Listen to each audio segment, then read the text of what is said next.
Hello everyone and welcome to another video. It's good to be back. Today we're going to be taking a look at the Sapphire RX480 Pulse Edition.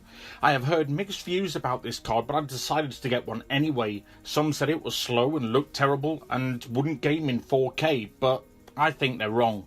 Currently priced at £360 at the time of this video, there are cheaper alternatives, both new and used, if you wanted to jump over to Nvidia.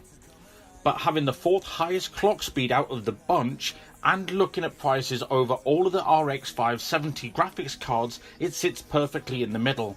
So what exactly are you getting for your money? Well, probably the best looking backplate, if I'm honest, from the brand in general, and some manufacturers don't even offer a backplate, and so they look plain and boring as well. This particular model has a 1168 MHz base clock, 1284 MHz boost clock, and a 1750 MHz memory clock speed, which is 7 GHz effective. 4 GB of GDDR5 memory with a 256-bit bus, memory bandwidth of 224 GB per second, pushing out 4784 G-flops. Beast! The card features a brand new custom PCB with a stronger VRM setup that draws power from a single and 8-pin PCIe power connector. Having a simple dual-X cooling system with a design focused on low noise, the cooler features a dense aluminium thin-stack heatsink design that's ventilated by a pair of fans. Display connectivity options include DVI port, 2 HDMI ports, and 2 display ports. So, out of the box, the card comes with a relatively modest overclock of 3%, which still helps. The Sapphire Nitrous Plus shows a 9% improvement over the Radeon RX 470, which uses the same GPU at a transistor level. The only changes AMD made are in the actual production process of this card, which enables higher clock frequencies compared to Nvidia's, say, GTX 1060 3GB variant. The Sapphire card nearly matches it with around a difference of like 1%, which means AMD has made up important ground over the past few years. The GeForce GTX 1060 6GB is still 19% faster, but around £20 to £30 cheaper than the Pulse 570, and in many cases better looking. So how does it perform?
Okay, so at 1080p and 1440p you can see buttery smooth performance across all the games, hitting that all important 60 frames per second mark, and in some cases way over that.